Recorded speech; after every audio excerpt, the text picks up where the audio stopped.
আচ্ছা আপনার কথাই আমি 1 মিনিট মেনে নিলাম, চলে জিবরাইল পাওয়ার দিয়েছে, তাহলে জিবরাইল যখন এনেছেন কোরআন শরীফ, তাহলে জিবরাইল তো জানবেন না জানবেন না? কথা বলেন, জানবেন। আপনি কোরআন শরীফ খুলে সূরা দুখানে দেখুন, যেই জিবরাইল আমিন বললেন হামিম,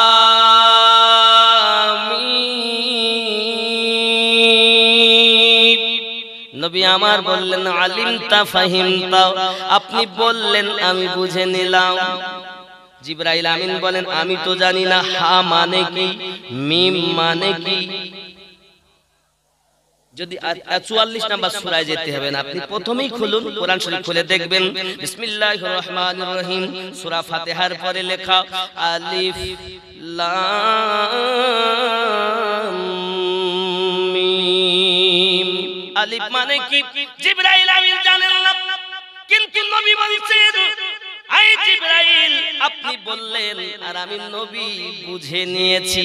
তার মানে আল্লাহ পাক আমার নবীকে জানিয়েছেন যেটা ডাইরেক্ট ওহী। 2 প্রকার ওহী, কয় প্রকার? একটা হলো জাতি বা ওহিয়ে মাতলু, আর একটা হলো ওহিয়ে গায়ের মাতলু, যেটা আপনার ডাইরেক্ট আল্লাহ পাক নবীকে জানান, আল্লাহ আর আমাদের নবী জানেন। আর যেটা ইনডাইরেক্ট জানান সেটা আল্লাহও জানেন, জিবরাইল আমিনও জানেন, নবীও জানেন।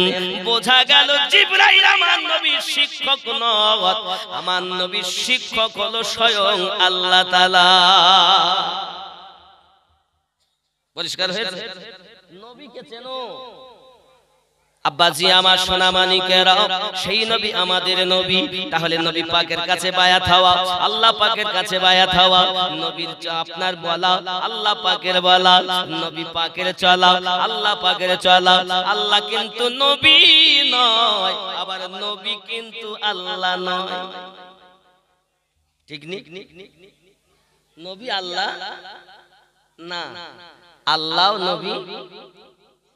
তবে এত কেন টান? আমার আল্লাহ পাক আল্লাহ তাআলা বলেন আমি যে রব, তোমাদের এই রব কথাটা যদি আমি আল্লাহ নিজে প্রচার করি এটা তো শোভনীয় নয়। উনি যে মাওলানা সাহেব, এ কথা যদি উনি নিজে বলেন তাহলে হবে না ওনার প্রচার। ওনাকে মাওলানা বলার জন্য একজন যদি বলে যে উনি আমাদের ইমাম সাহেব বড় মাওলানা, তাহলে প্রশংসা সঠিক। উনি যদি ওনার মুখ দিয়ে বলে দেন আমি হলাম বড় মাওলানা, এটা কিন্তু দলিল হয় না। তাই আমার আল্লাহ বললেন নবী গো বলে দিন বিসমিল্লাহির রহমানির রহিম, বলে দিন হু আল্লাহু আহাদ, তিনি আল্লাহ এক। যখন নবী বলেছেন আল্লাহ এক, আমরা বুঝেছি আল্লাহ এক। তাহলে কোরআন রাসূলে পাকের জবানের বাণী, রাসূল বলেছেন কোরআন, তাই কোরআন হয়েছে। জোরে বলে, কোরআনটাও নবী পাকের বাণী নাকি? আল্লাহর বাণী, নবীরও। হাদিসটা আল্লাহর বাণী, নবী পাকের বাণী। কেন? আল্লাহ না বলালে নবী বলেননি। হাদিসও আল্লাহ ও নবীর বাণী, কোরআনও আল্লাহ ও নবীর বাণী। জোরে বলে, বোঝা গেছে? বোঝা যায়নি? তাহলে যদি আমি বলি হাদিস ও নবী পাকের বাণী, কোরআন ও নবী পাকের বাণী, ভুল হবে? কথা বলেন। রাসূলে পাকের জবান থেকে না বার হলে আমরা কোরআন পাই নাই। নবী বলেছেন এটি কোরআন, তাই আমরা বুঝেছি এটি কোরআন। রাসূল যেটা বলেছেন এটি হাদিস, আমরা বুঝে নিয়েছি এটা হাদিস। এটি হলো ডাইরেক্ট আল্লাহ পাকের কালাম কোরআন শরীফ, আর এটাও আল্লাহর বাণী। তবে এটা আমার নবীকে দিয়েছেন, নবী জবান থেকে ওহীর মাধ্যম দিয়ে আমার নবীর জবান থেকে যেটা বার হয়েছে সেটা হাদিস শরীফ হয়েছে। জোরে বলে, তাহলে কোরআন ও হাদিস আমরা বুঝে নিলাম। বন্ধুরে আমার, আসুন আমার নবী পাক সাল্লাল্লাহু আলাইহি ওয়াসাল্লাম কত সুন্দর কথা বলছেন।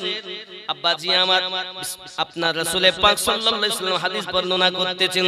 এই হাদিসটি বর্ণনা করছেন হযরত আলী কারামাল্লাহু ওয়াজহুল কারীম।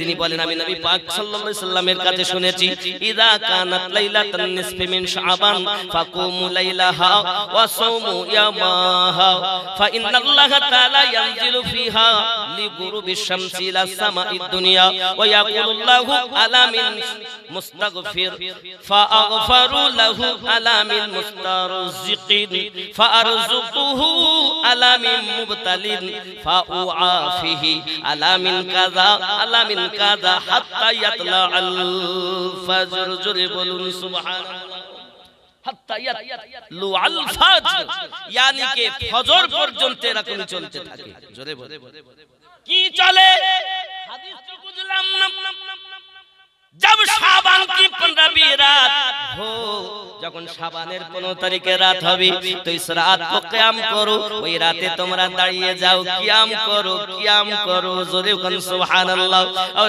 दिन को रोजा रखो और दिनेर बेला তোমরা रोजा रखो इस रात में अल्लाह ताला की तजल्ली आफ्ताब के गुरूब होने के वक्त से आसमान दुनिया पर जाहिर होती है ওই রাতে আল্লাহ পাকের রহমতের তাজাল্লি आफ्ताबের মতো ঝরতে থাকে শুধু তাই নয় বাবা আল্লাহ তাআলা ফরমাতা है क्या कोई बख्शने वाला है আসে কোন ব্যক্তি আমি আল্লাহর কাছে ক্ষমা চাইবে আমি আল্লাহ তারে ক্ষমা করে দেব আল্লাহ পাক ডাক দিতেছেন আমি আমার বান্দা কি আছে তুমি মদ পান করো মদ থেকে তুমি আজ তওবা করবে আমি আল্লাহ পাক তোমাকে ক্ষমা করে দেব খেয়াল করুন বাবা মেয়ে তোমার কবরে যাবে না ছেলে তোমার কবরে যাবে না বাপ তোমার কবরে যাবে না বিবি তোমার কবরে যাবে না তোমার আত্মীয় কবরে যাবে না কবরে তোমাকে আমাকে একা শুতে হবে বাবা যাবে শুধু কাফন আর আমল এ বন্ধুরে আমার আল্লাহ পাক ওয়াদা দিয়ে বলছেন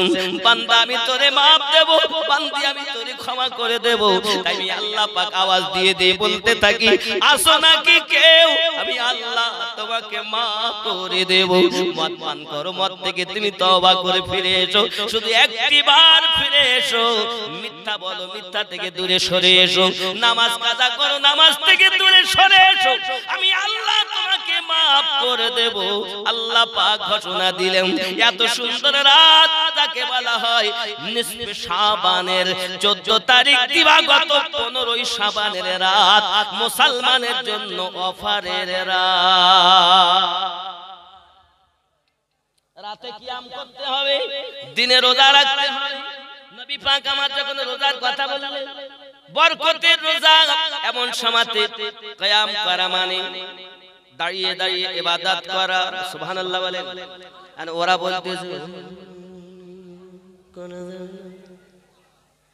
বেদাত ওরা বলবে বেদাত আর আমরা বলবো কারণ নবী বলেছেন শাবান আমার মাস তো নবী কাদের কথা বলেন নবী আমাদের তো হে বন্ধুরে আমার নবী যদি আমাদের হয় নবীর যেটা আমাদের সেটা নবী বলেন শাবান আমার মাস আমরা বলবো শাবান আমাদের মাস কারণ নবী আমাদের শাবান মাসটা আমাদের এই মাসে আমার নবী বেশি বেশি রোজা রাখতেন আমার নবী পাক অনুসারী হওয়ার জন্য আমরাও রোজা রাখবো আছেন তো কোরআন তেলাওয়াত করবে বন্ধু আমার শুধু কি তাই নাকি আরো কি বলছেন দেখুন আলামিন মুস্তারজিকিন আসো কোন ব্যক্তি রুজি চাও তোমার অভাব হয়েছে টাকা পয়সা নাই খাওয়া হয় না আমার আল্লাহ বলেন আসো কেউ আমি আল্লাহ তার রুজিতে বরকত দেব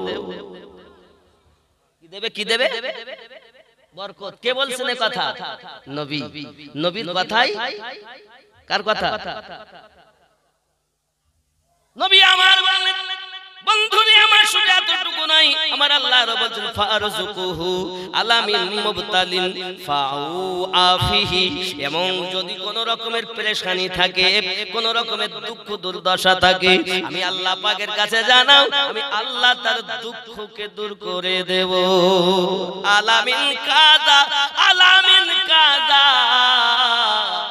এসো এসো এসো এসো এসো এসো আমি আল্লাহ maaf করে দেব কত সময় হবে আল্লাহ তো সব দেখেন আল্লাহ সব জানেন আল্লাহর বিনা হুকুমে কিছু হয় না এখন আল্লাহ পাক ফেরেশতা পাঠিয়ে দিয়েছেন तमाम দুনিয়ায় দেখো আমার কোন বান্দা আমার কোন বান্দি আমি আল্লাহকে मोहब्बत करे আমি আল্লাহর ইবাদত করে আমি আল্লাহ পাক আল্লাহ তাআলার দরবারে ফেরেশতাগণ যখন হাজির হয়ে যান আল্লাহ পাক জিজ্ঞাসা করেন ফেরেশতারাও বলুন না আমার কোন বান্দা কি চাইছে হঠাৎ করে ফেরেশতারা যাবে আর বলবে আল্লাহ গো শাবানের রাতে তোমার বান্দারা বসে বসে খর্দসিংহর মাটিতে তোমার আলোচনা করছিল, তোমার নবীর আলোচনা করছিল।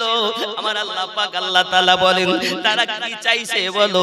আল্লাহ তারা জান্নাতের আশা চাই করতেছে, তারা জাহান্নামকে ভয় করতেছে। আমার আল্লাহ বলেন ফেরেশতারা বলো আমার বান্দা আমার বান্দা আমার বান্দি তারা কি আমি আল্লাহকে দেখেছে? না আল্লাহ আপনাকে দেখিনি, তবে আমি আল্লাহর কত তারা ভালোবাসে। আই ফেরেশতারা তারা আর কি চাইছে? আল্লাহ জাহান্নাম থেকে মুক্তি চাইছে। আমার আল্লাহ বলেন ওরা কি জাহান্নাম দেখেছে? আল্লাহ তারা তো জাহান্নাম দেখেনি। বলো ফেরেশতারা আমার বান্দা বান্দি যদি জাহান্নাম দেখেনি তো তাহলে তারা আরো কত রোনাজারি করত। এরপর আমার আল্লাহ আবার জিজ্ঞাসা করে ফেরেশতারা বলো না আমার বান্দা বান্দি কি চাইছে? আল্লাহ তারা জান্নাত চাইতেছে। বলো তারা জান্নাত কি দেখেছে নাকি? না আল্লাহ তারা জান্নাত দেখি নাই। ওরে আমার ফেরেশতারা যখন আমার বান্দা বান্দি আমি আল্লাহকে এত ভালোবাসে, আমি আল্লাহকে এত ভয় করে, তারা জাহান্নামের ভয় করে, জান্নাতের আশা করে, আমি আল্লাহর গুণগান করি। যাও ফেরেশতারা তোমরা সাক্ষী থেকে যাও, আমি আল্লাহ সকলের জীবনের গুনাহ মাফ করে দিয়ে জান্নাতি ডিক্লার করে দিলাম। প্রশ্ন জাগতে পারে আল্লাহ যখন জানেন তো আবার জিজ্ঞাসা করেন কেন? আল্লাহ না পাঠালে তো ফেরেশতা আসেন না, নাকি বলে? আল্লাহ পাঠিয়েছেন আল্লাহর বিনা হুকুমে গাছের একটা পাতা, তবে আল্লাহ জিজ্ঞাসা করছেন কেন? প্রশ্ন হতে পারে। দেখেন আপনাদের ঘরে সন্তানাদি জন্ম নেয় তো সন্তানের নাম রাখে মনে করেন দাদা, নাতির নাম রেখেছে আব্বা মা অথবা ইমাম সাহেব অথবা নানা অথবা নানি, কেউ না কেউ নাম রেখেছে। যে দাদুতে নাম রেখেছে নাতি, সেই নাতিকে কোলে করে নিয়ে কিছুদিন পর নাতিকে খেলাচ্ছে, চুমা খাচ্ছে আর বলছে দাদু ভাই তোমার নাম কি? দাদু জানে না ওর নাম কি, জিজ্ঞাসা করে। কথা বলে আমার শোনার জন্য না, শুধু শোনার জন্য না, দাদু নাম দিয়েছেন, দাদু জিজ্ঞাসা করছেন। এই কারণে আমার দাদু ভাইয়ের জবান দিয়ে যখন নামটা বার হবে তখন আমি দাদুর ভালোবাসারও কম হবে। আমি দাদুর ভালোবাসা আরো কমে কি হবে? আপনারা বলেন কমে যাবে। সবাই বলছে আমার আল্লাহ তদরূপ বলেন আমি পাঠাইছি খর্দসিংহতে, আমার ফেরেশতারা কোন উপস্থিত, তারা যখন ফিরে আসবে আমি আল্লাহ জিজ্ঞাসা করব মিন আইনা জিতুম, বলো তোমরা কোথা থেকে আসছো? তখন ফেরেশতারা বলবে আল্লাহ খর্দসিংহতে গেছি, আপনার বান্দা বান্দিরা রাতে আরাম হারাম করে দি, তোমার গুণগান করি, তোমার আলোচনা করি।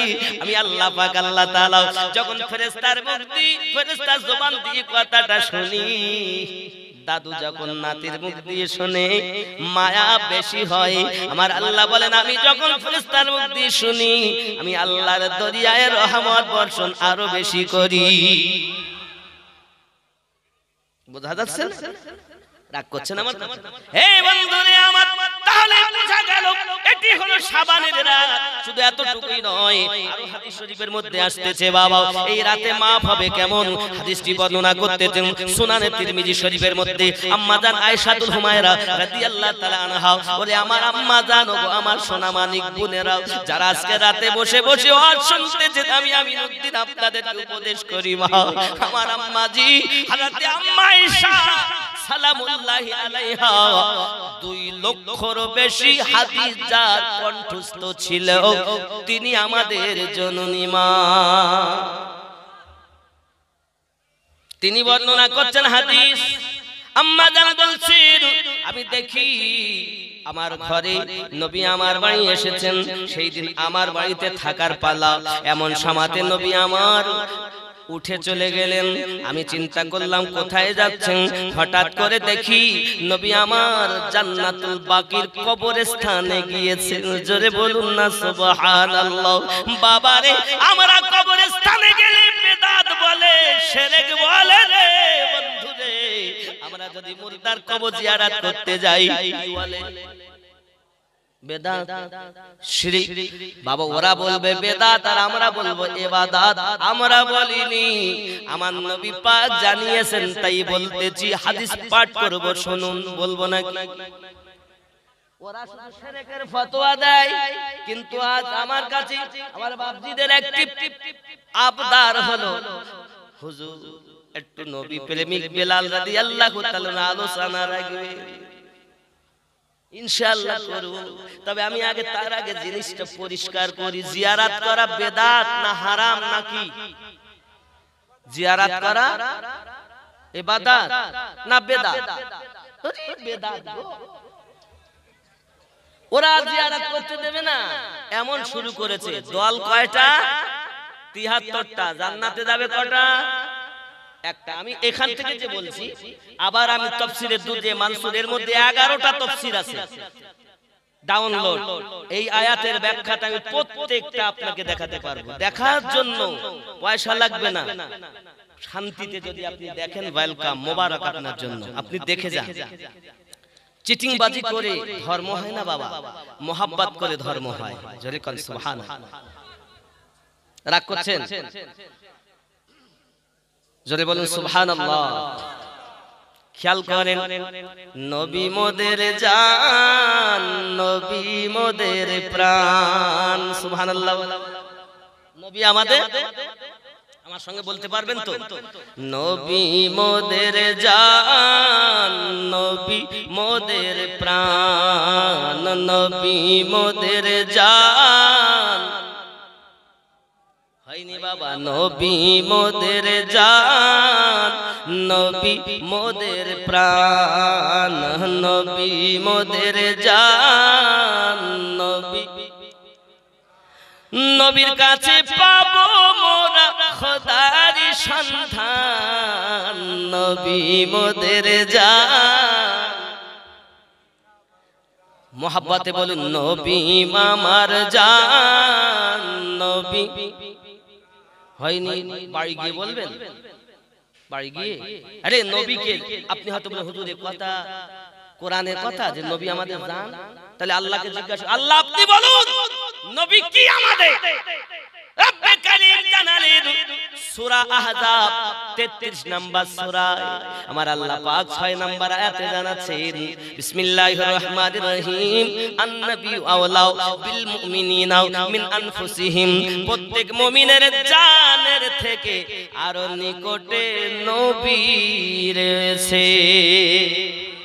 সবথেকে নিকটে কি আমাদের রূহ জান আত্মা নাকি বলেন সবথেকে নিকটে কি রূহ এই রূহই যদি চলে যায় তো মরণ আর আল্লাহ বলছেন সূরা আহজাব মানে 33 নম্বর সূরা 6 নম্বর আয়াত আমি প্রত্যেক মুমিনের জানের থেকে আরো নিকটে নবী রেখেছি জোরে বলেন নবীকে কেমন ভালোবাসতে হবে ছেলের থেকে বেশি মেয়ের থেকেও আমার সঙ্গে একটু বলেন ছেলের থেকেও মেয়ের থেকেও মা বাপের থেকেও বন্ধুদের থেকেও দুনিয়ার সকল মানুষের থেকেও বেশি তাহলে তার জন্য কি বলা যাবে না নবী মোদের জান নবী মোদের প্রাণ নবী মোদের নবী মোদের নবীর কাছে পাবো আমরা খোদার সন্ধান নবী মোদের নবী মোদের জান নবী চরিত্র খোলক নাজিব সাক্ষী আল কোরআন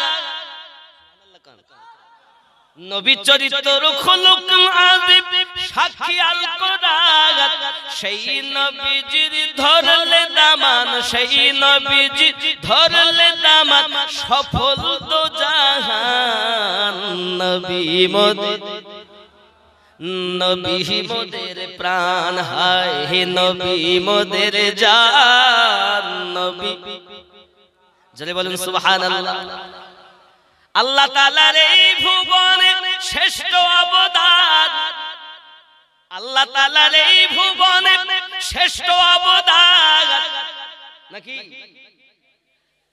কেউ নেই নবীর মতো, কেহ নেই নবীর মতো, আছে প্রমাণ। নবী মোদের, নবী আমার প্রাণ। একটু ঘুরিয়ে বলবো, ওলি মোদের জান, ওলি মোদের প্রাণ। আল্লাহর ওলি মোদের জান, ওলি মোদের। ওলির কাছে পাবো আমরা নবীজির সন্ধান। ওলি মোদের বলতে হতো আমরা বাড়ি গিয়ে বলবে না। পেলেন আয়াতটা, পেলেন 6 নম্বর আয়াত আছে, আন-নবী আওলা বিল মুমিনিনা মিন আনফুসিহিম। প্রত্যেক মুমিনের জানের থেকে আরো নিকটে নবী। জোরে বলে কি হচ্ছে ওখানে? আচ্ছা, অসুবিধা নেই, এমনি কিছু নাই বাবা, আপনারা বসুন। ওরা এমনি ছেলে পেলে অন্য কোনো তালে থাকতে পারে, হয়তো খাওয়া দাওয়া আগে দিতে হতে পারে। 1.5 কুইন্টালের মতো গোশ খাওয়া দাওয়ার আইটেম ভালো, তো বেশি রাত হবে না ইনশাআল্লাহ তাআলা। বসুন, জোরে বলুন সুবহানাল্লাহ, আরো জোরে সুবহানাল্লাহ, বলুন জোরে ইয়া রাসূলুল্লাহ। আসুন বাবা হাদিসটি পাঠ করি, বলবনি।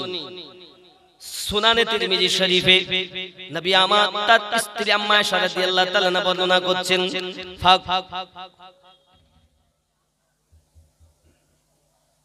উঠবেন না বাবা, সোনা আমার উঠবেন না, বসুন, একটু প্রয়োজন হলে যান, তাছাড়া যাবেন না। ফাকাতু রাসূলুল্লাহি সাল্লাল্লাহু আলাইহি ওয়াসাল্লাম লাইলাতান ফাইযা হুয়া বিল বাকি ফাকালা আকুনতি তাখাফিনা আন ইউখিফাল্লাহু আলাইকি ওয়া রাসূলুহু কুলতা কুলতু ইয়া রাসূলুল্লাহ সাল্লাল্লাহু আলাইহি ওয়াসাল্লাম ইন্নী জান্নাতু আন্নাকা আতাইতা বা'দা নিসাইকা ফাকালা ইন্নাল্লাহা তাআলা ইয়ানজিলু লাইলাতুন নিসফি মিন শাবান ইলা সামাআদ দুনিয়া ফায়াগফিরু লিআকসার মিন আদাদি শাহরি গনামি বানি কলব। জোরে বলুন সুবহানাল্লাহ। কত সুন্দর কথা। হযরত আম্মা আয়েশা রাদিয়াল্লাহু তাআলা আনহা বলেন, मैंने एक रात हुजूर सल्लल्लाहु अलैहि वसल्लम को देखा, फिर वो कब्रिस्तान मदीने में मुझे मिले। আমি আয়েশা রাদিয়াল্লাহু তাআলার ঘরে নবী এলেন, আমি মনে করলাম নবী কোথায় গেছেন দেখি আমি নবীকে খুঁজে খুঁজে দেখলাম জান্নাতুল বাকি কবরস্থানে নবী ঢুকে সকলের জন্য দোয়া করতেছেন, নবী আমার জিয়ারত করতেছেন। বোঝা গেল আমার নবী পাকের স্ত্রী তিনি বর্ণনা করতেছেন, দেখুন मैंने अर्ज किया या रसूल अल्लाह, मैंने ख्याल किया था शायद आप अज़वाज मुताहरात में से किसी के पास तशरीफ ले गए। नबी गो আমি ভেবেছিলাম আপনি হয়তো আমাকে ছেড়ে অন্য কোন বিবির কাছে গিয়েছেন। আমার নবী পাক বলছেন, না গো বিবি আয়েশা, তুমি কি ভেবে নিয়েছো আল্লাহ এবং তার রাসূল তোমার প্রতি জুলুম করেছে? ও গো বিবি আয়েশা, না, তুমি কি জানো আজকের কোন রাত? সুবহানাল্লাহ বলেন। তুমি জানো আজকে কোন রাত? সঙ্গে সঙ্গে উনি বললেন, না ইয়া রাসূলুল্লাহ, আমি তো জানি না, আপনি ভালো জানেন। তখন আমার নবী পাক বললেন, ওগো বিবি আয়েশা, এটি 14 শাবান দিবাগত রাত। আল্লাহ পাক আল্লাহ তাআলা বলেছেন এই রাত ইন্নাল্লাহ তাআলা ইয়ানজিলু লাইলাতুন নিসফি মিন শাবান, এই রাতটা হলো শাবানের 15 তারিখের রাত। জোরে বলে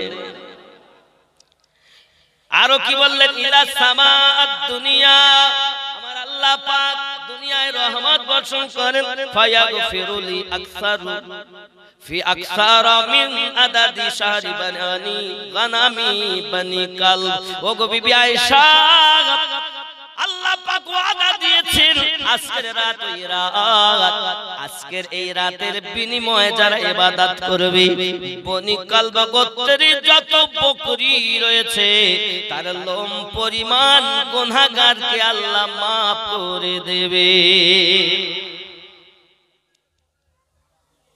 কথা বোঝা যাচ্ছে? রাগ করলেন আব্বাজি আমার, তাহলে বোঝা গেল রাসূল পাক সাল্লাল্লাহু আলাইহি সাল্লাম জানিয়েছেন বনি কলব গোত্রের বংশী যত বকরি রয়েছে, একটা ছাগলের গায়ে কতটা লোম আছে বলা যাবে? কোটি কোটি কোটি কোটি লোম।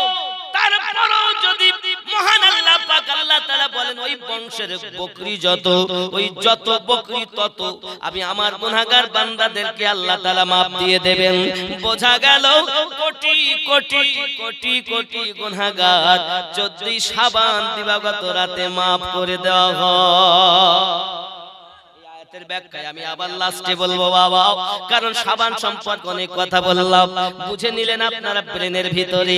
আনেওয়ালা যে রাত আমাদের কাছে, এই রাত বড় রহমতে ভরা, বরকতে ভরা।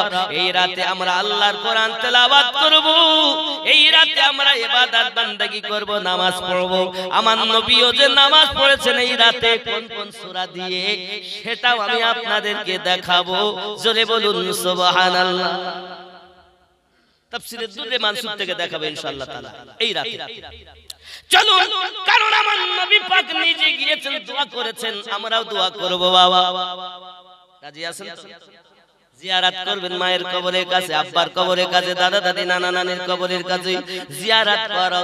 সারা রাত আল্লাহর কাছে কাঁদবেন, কিন্তু এটা মনে রাখবেন ওই রাতে কিন্তু মদ করে দোয়া কবুল হবে না। ওই রাতে কিন্তু জুয়া করে দোয়া কবুল হবে না। ওই রাতে আব্বা মায়ের নাফরমান সন্তানের দোয়া কবুল হবে না। আত্মীয়তার বন্ধন ছিন্নকারীর দোয়া কবুল হবে না। জিনাকারীর দোয়া কবুল হবে না। এ বন্ধুরে আবার কবুল হবে যদি আপনি একবার সাচ্চা দিলে তওবা করে নেন। আল্লাহ শুধু ডাকছেন আলামিন কাজা, আলামিন কাজা, আসো কেউ, আসো কেউ, ক্ষমা চাইবে, ক্ষমা করব। জোরে বলেন। আল্লাহ যদি ডাক দেন আমরা দুনিয়ার মোল্লার কথা মানবো না, আল্লাহর কথা মানবো, নবী পাকের কথা মেনে চলবো।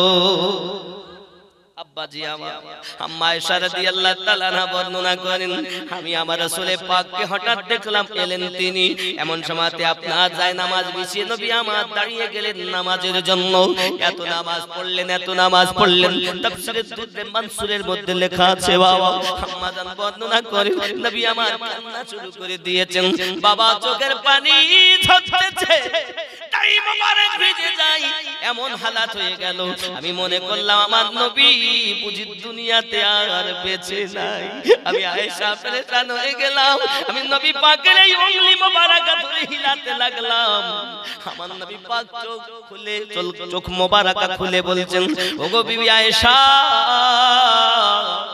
তুমি জানো না আজকের রাত কোন রাত? হযরতে আম্মা আয়েশা রাদিয়াল্লাহু তাআলা না বলছেন, না হুজুর আমি জানি না। আমার নবী পাক বলছেন আজকের রাত হলো 14ই শাবান দিবাগত রাত। এই 15ই শাবানের রাতটা আল্লাহ পাক গুনাহগারকে maaf করে দেয়।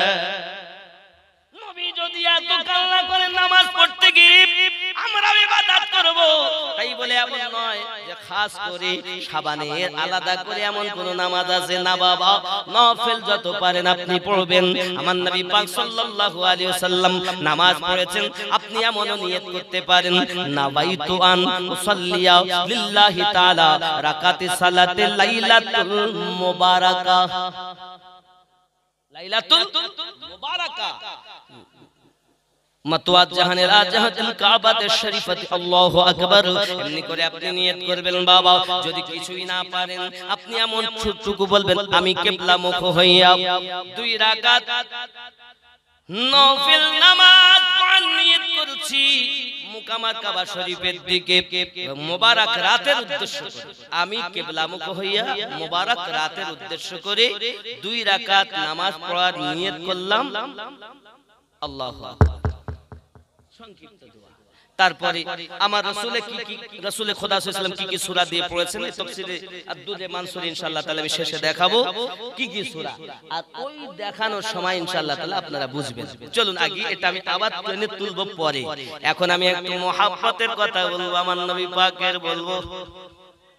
আমরা কিরকম মহব্বত করি? ছেলের থেকে বেশি করি, মেয়ের থেকে, বাপ মার থেকে?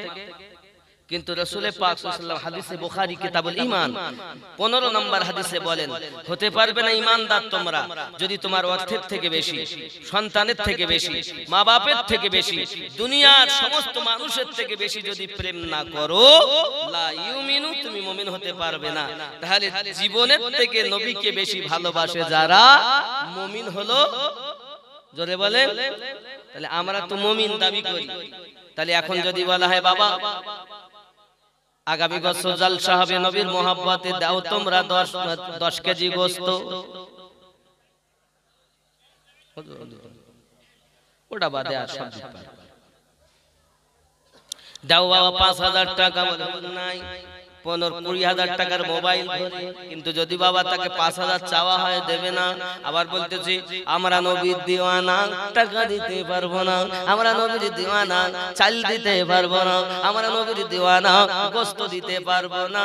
ও দোস্ত দিবা না তুমি, দোস্ত গোশত দাও। জীবন দিব, জীবনের থেকে বেশি ভালোবাসি, গোশত দিতে পারবো না। বন্ধুরে আমার, আসল প্রেমিককে একটুখানি দেখি। মুসলমানের সংখ্যা যখন 11 থেকে 12 জন, হযরত বেলাল রাদিয়াল্লাহু তাআলা আনহু ঈমানি কলেমা যখন পড়ে নিয়েছেন, মুসলমান যখন উনি ধর্ম গ্রহণ করে নিয়েছেন, এমনি সময়তে উমাইয়ার কাছে লোকেরা বলে, উমাইয়া তোমার ঘরের চাকর দেখো কলেমা পড়ে ঈমান এনেছে, আমাদের ধর্ম বাদ দিয়ে ইসলাম ধর্ম গ্রহণ করেছে। উমাইয়া রেগে যায়, সঙ্গে সঙ্গে এসে বলে, ওগো বেলাল তুমি নাকি কলেমা পড়ে ঈমান এনেছো? জি হ্যাঁ ঈমান এনেছি। ওগো বেলাল তুমি ওই কলেমা ছেড়ে দাও, ইসলাম ত্যাগ করে দাও, কারণ তোমার ইচ্ছা কোন ইচ্ছা হতে পারে না। মুনিবের ইচ্ছাই হলো চাকরের ইচ্ছা, তোমার ইচ্ছার কোনো প্রাধান্য দেওয়া হবে না। আমি যেটা বলবো সেটা তোমাকে গ্রহণ করতে হবে। হযরত বেলাল রাদিয়াল্লাহু তাআলা আনহু বলেন, আমি জীবন দিতে পারি, ঈমান দিতে পারবো না। বুঝতেছেন? রাগ করছেন আমার? আমি বাদ দিয়ে দেবো আর একটু বলবো? আব্বা আমার এই যে জায়গাগুলো ফাঁকা হয়ে গেলে একটু আগিয়ে আসেন না। ওরা ঝামেলা মিটাইতে থেকে থেকেই গেছে, আর আসেনি। বুঝতে পেরেছেন? আসুন একটু আগিয়ে আসুন। জিকির ইয়া রাসূলুল্লাহ, আর জোরে ইয়া রাসূলুল্লাহ, পাই যদি নবী গো আপনারি দিদার, মরণের বেদনা থাকিবে না আমার। আসিবেন নবীজি উম্মত লাগিয়া, ইয়া রাসূলুল্লাহ লা ইয়া ইয়া রাসূলুল্লাহ জোরে বলবেন না বাড়ি গিয়ে বলবেন? আপনি যদি বলেন ইয়া রাসূলুল্লাহ বলা হাদিসে নেই, তো আমি বলবো সহিহ সিয়াসিত্তার, সহিহ মুসলিম শরীফ বাবুল হিজরাত খুলে দেখুন। নবী পাক সাল্লাল্লাহু আলাইহি ওয়াসাল্লাম যখন মক্কা থেকে মদিনায় হিজরত করলেন, মদিনা সাহাবায়ে কেরাম বলেন, ইয়া মুহাম্মাদ ইয়া রাসূলুল্লাহ। আপনি সহিহ মুসলিম খুলে দেখুন বাবুল হিজরাতের চ্যাপ্টারে। তাহলে ইয়া রাসূলুল্লাহ বলতে আপনার দুঃখ লাগবে, বাড়ি গিয়ে বলবেন। আপনি এই বলছেন সাহাবীরা যে পথে আমরা সে পথে। সাহাবীরা নবীকে ডাকছেন, 4 জন শ্রেষ্ঠ সাহাবী, 2 জন জামাই, 2 জন শ্বশুর।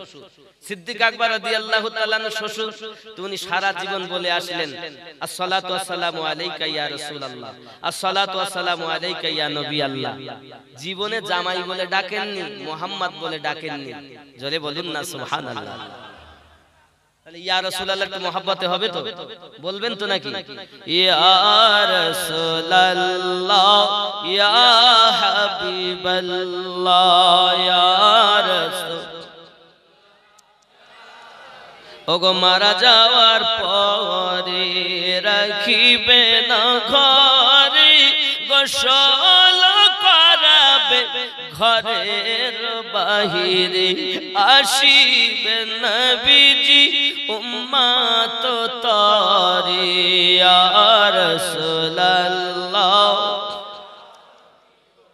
লা ইয়া রাসূলুল্লাহ। বন্ধুরে বাবারে, উমাইয়া বাড়ির ভিতরে যাই, চাবুক নিয়ে এসে বেলাল রাদিয়াল্লাহু তাআলা নুকে বলেন, বেলাল তুমি ইসলাম ত্যাগ করে দাও। বেলাল রাদিয়াল্লাহু তাআলা নু বলেন, সম্ভবপর নয়, আমি আপনার সব হুকুম পালন করতে পারবো, কিন্তু এইটা পালন করতে পারবো না, এটা আমার পক্ষে সম্ভব নয়। সঙ্গে সঙ্গে উমাইয়া তারে চাবুক মারতে আরম্ভ করে দিয়েছে। বাবা মারতে মারতে সাপাত সাপাত করে চাবুক মারে। হাবশী বেলাল রাদিয়াল্লাহু তাআলার জবান মোবারকায় শুধুমাত্র একটি আওয়াজ, আনতা হাদুন আনতা হাদুন লা ইলাহা ইল্লাল্লাহ। ও বাবাজি সোনা মানিকেরা, সারা দিন চাবুক মারে বন্ধ নাই বাবা, সারা দিন চাবুক মেরে মেরে পুরো দেহটা আপনার কিনা ঝাঁঝরা করে দিয়েছে বাবা। যখন এমনি করে দেখা গেল উমাইয়া ক্লান্ত হয়ে গেছে, চাবুক আর মারতে পারে না। ওরে নবীর প্রেমের আশিক বেলাল রাদিয়াল্লাহু তাআলা এমন হালাত, মার খায় চাবুকের আঘাত, মারনে ওয়ালা ক্লান্ত, কিন্তু নবীর প্রেমিক আশিক এখনো পর্যন্ত জীবিত। আরাম করতে যায় উমাইয়া প্রহরীদের বলে, শোনো, যাওয়ার আগে খবর দেয়, প্রহরীকে ধরো, খাম্বার সঙ্গে বেঁধে দেও, ভালো করে বাঁধবে, খবরদার পানি চাইলে পান করতে দেবে না, খানা চাইলে খেতে দেবে না, আমি দেখবো তাকে ভিতর থেকে জব্দ করব, তার মায়া বেশি না, আমি তারে কষ্ট দিতে পারি বেশি। ওগো খরদর সিংহর যুবক, ভালো করে জেনে নেন, প্রেমিক যারা হয় জীবনের বিনিময়ে তারা প্রেম করে রে ভাই, তারা জীবন দেবে, জীবন দিয়ে দেবে, কিন্তু ঈমানে দাগ লাগতে দেবে না বাবা। আমার নবীকে যারা প্রেম করেছে প্রত্যেকই লাভবান হয়েছে, কেউ কোনো ক্ষতিগ্রস্ত হয়নি। আব্বাজি আমার দেখা যায় বেলাল রাদিয়াল্লাহু তাআলা খাম্বার সঙ্গে বাঁধা, পানিও দেয় না নিষ্ঠুরেরাও, খানাও খেতে দেয় না। রাতের বেলা উমাইয়া আরাম করি, সকাল বেলা আবার এসে বেলাল রাদিয়াল্লাহু তাআলা নুকে জিজ্ঞাসা করেন, ওগো বেলাল, এখনো কি তোমার সেই একই চিন্তা ভাবনা নাকি? তুমি ইসলাম ত্যাগ করতে পারবা না? বলো, ইসলাম যদি ত্যাগ করো, তুমি যদি টাকা চাও তোমারে টাকা দেব, তুমি যদি ক্ষমতা চাও তোমারে ক্ষমতা দেব, তুমি যাহা চাইবে তাই দেব, শুধু তুমি কলেমা ত্যাগ করি আমাদের যে ধর্ম সেই ধর্মের ভিতরে চলে এসো। বেলাল রাদিয়াল্লাহু তাআলা বলেন, মুনিবের বেটা মুনিব, এক কথা বারবার বলতে ভালো লাগে না, আমি বলি দিয়েছি সব হুকুম পালন করব, এইটুকু পারবো না আমি। উমাইয়া আবার গর্জন করে, চাবুক আঘাত করে, এমন জোরে চাবুক মারতেছে বাবা, মারতে মারতে প্রথম দিনের বেদনা এখনো তো ঘাগুলো শুকায়নি বাবা, এখনো যেন রক্ত মুখে টপ টপ করে রক্ত ঝরতেছে, কেবল রক্তগুলো আপনার কিনা কমেছে পড়াও, সেইখানে আবার চাবুক মারতেছে গো বন্ধু। প্রেমিক কারে বলে একটুখানি দেখুন না বাবা। আমার নবী পাকের সাহাবী হযরত আবু বকর রাদিয়াল্লাহু তাআলা বলেন, আমি একদা উমাইয়ার ঘরে তাশরীফ নিয়ে গেলাম, দেখি বেলাল রাদিয়াল্লাহু তাআলা কে চাবুক মেরে মেরে চাবুকের আঘাত যখন করতেছে উমাইয়া, তখন এমন সময় বেলাল রাদিয়াল্লাহু তাআলা হাসতে আরম্ভ করেছেন আর চাবুক মারা বন্ধ করে দিয়েছে। বেলাল কান্না শুরু করে দিয়েছে। আমার বুঝে আসেনি বিষয়টি কি। যখন আজাদ করে নিয়ে আসা হলো, আমি আবু বকর জিজ্ঞাসা করেছিলাম, ওগো বেলাল রাদিয়াল্লাহু তাআলা আনহু, তুমি যখন উমাইয়ার বাড়িতে ছিলে, তোমাকে যখন চাবুক মারা হতো, ওই চাবুক মারার সময় তুমি হাসতে আর মার বন্ধ করলে কাঁদতে, এই বিষয়টা তো আমার বুঝে আসে না। মারির সময় কান্না করা দরকার, কিন্তু তুমি হাসছো, মার বন্ধ করলে কাঁদছো। আমি আবু বকর রাদিয়াল্লাহু তাআলার ব্রেনে আসে না, বিষয়টা একটু খুলে বলুন না। সঙ্গে সঙ্গে বলতেছেন, ও আবু বকর, আপনি আমাকে খরিদ করে এনেছেন, একটু ভালো করে শুনুন। আমাকে যখন উমাইয়া চাবুক মারতেছি শাবাত শাবাত করে, আমার দরদি নবীজি আমার সম্মুখে উপস্থিত হয়ে গেছে। একবার বলো না, আই আবু বকর, আমার সামনে যদি আমার নবী থাকি আর নবী জবাব দিয়ে বলতেছে আমি স্পষ্ট শুনতেছি বেলাল শুধু তুমি আমারে ভালোবাসো না আমি নবীও তোমারে ভালোবাসি একবার বলেন না আবু বকর আমার নবী যদি আমারে দেখা দেয় এটা কি আমার দুঃখের সময় হতে পারে এটা তো আমার আনন্দের সময় তাই আমি আনন্দতে নবী দেখে হাসতে শুরু করতাম আর যেই মার বন্ধ করে দিত আর আমি নবী দেখতে পেতাম না আমি মারির ভয়ে কাঁদতাম না গো আমার নবীকে দেখে আনন্দ করতাম আর মারির জন্য কাঁদতাম না আমার নবীকে হারাইয়া কান্না করতাম এর নাম প্রেম এর নাম ভালোবাসা আজ আমাদের মধ্যে নাই বাবা আছে আছে জি জি কি বুঝলেন বহু কষ্ট নিশ্চিত বেলাল রাদিয়াল্লাহু তাআলার কষ্ট আপনারা শুনেছেন অনেক